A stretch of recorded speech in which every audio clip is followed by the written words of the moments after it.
ഫിലിപ്പോസ് പടിക്കലേക്ക് പോകുന്നു. ഫിലിപ്പോസ് പടിക്കൽ, ഇപ്പോൾ നടക്കുന്ന ഈ വിവാദങ്ങളെ എങ്ങനെയാണ് ശ്രീ ഫിലിപ്പോസ് പടിക്കൽ കാണുന്നത്? മദ്യനയത്തെ അട്ടിമറിക്കാൻ വേണ്ടി ഒരു കൂട്ടർ ശ്രമിക്കുന്നുവെന്നാണോ മനസ്സിലാക്കേണ്ടത്? അതല്ലെങ്കിൽ ഈ 2.5 ലക്ഷം രൂപ വീതം ഒരു ബാറുടമ കോഴ കൊടുത്തു വേണമോ ഒരു മദ്യനയം മാറ്റാൻ?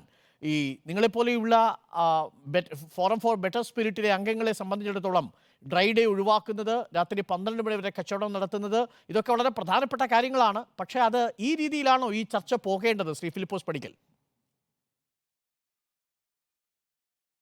തീർച്ചയായിട്ടും ഇത് ഇപ്പോഴത്തെ ഇത് ദയനീയമായ സ്ഥിതിയാണ്. ഇപ്പം മദ്യം ഉപയോഗിക്കുന്നവരെ സംബന്ധിച്ചിടത്തോളം ഈ ട്രൈ ഡേ മാറ്റേണ്ടത് വളരെ കാലമായിട്ട് ഞങ്ങൾ ആവശ്യപ്പെടുന്ന സംഗതിയാണ്. ട്രൈ ഡേ മാറ്റുക, അതുപോലെ ടൈമിങ്ങിലുള്ള ഇൻ്റർനാഷണൽ ലെവലിലേക്കുള്ള ടൈമിങ് 11 to 12 o'clock വരെയൊക്കെയാണ് മറ്റ് വിദേശ രാജ്യങ്ങളിലൊക്കെ ഉള്ളത്.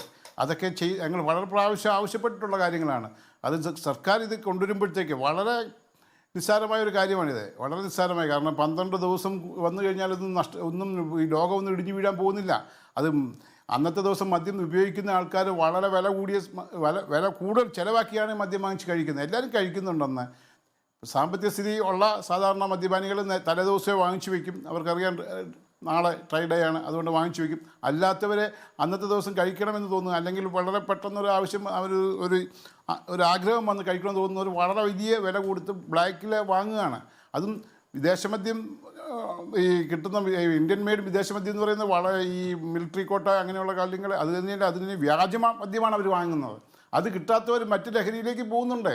ഇതൊന്നും സർക്കാർ മനസ്സിലാക്കിയിട്ടാണ് ഇത് പ്രവർത്തിച്ചു വന്നത്. പക്ഷേ ഈ പ്രതിപക്ഷം എന്തെങ്കിലും കാരണം, അതിപ്പം അമ്മയെ തല്ലിയാൽ പോലും 2 പക്ഷം എന്ന് പറയുന്ന പോലെ പ്രതിപക്ഷത്തിനെ സംബന്ധിച്ചിടത്തോളം അവർക്കൊരു എതിർപ്പുണ്ടാക്കാൻ ഒരു വിഷയം കിട്ടി. ഇപ്പം ഇതുവരെ കഴിഞ്ഞ 7 വർഷമായിട്ട് ഈ സർക്കാരിൻ്റെ പേരിൽ ഒരു അഴിമതിയും കൊണ്ടുവരാനായിട്ട് പ്രതിപക്ഷത്തിന് കഴിഞ്ഞില്ല. പ്രത്യേകിച്ച് എല്ലാ പ്രാവശ്യവും ഈ മദ്യനയത്തിൽ എക്സൈസ് മിനിസ്റ്ററുടെ പേരിലാണ് കൂടുതൽ അഴിമതികളും ആരോപണങ്ങളും ഉണ്ടാകുന്നത്. ഈ പ്രതിപക്ഷത്തിന് ഒരു ആരോപണവും ഇതുവരെ ഉന്നയിക്കാൻ കഴിഞ്ഞിട്ടില്ല. അതുകൊണ്ട് ഇപ്പം കിട്ടിയത് ഒരു വലിയൊരു വടിയായിട്ട് അവർ അത് കണക്കാക്കിക്കൊണ്ട് അവരത് സെലിബ്രേറ്റ് ചെയ്യാണ്. വളരെ കഷ്ടമാണ് സാധാരണക്കാർക്ക്.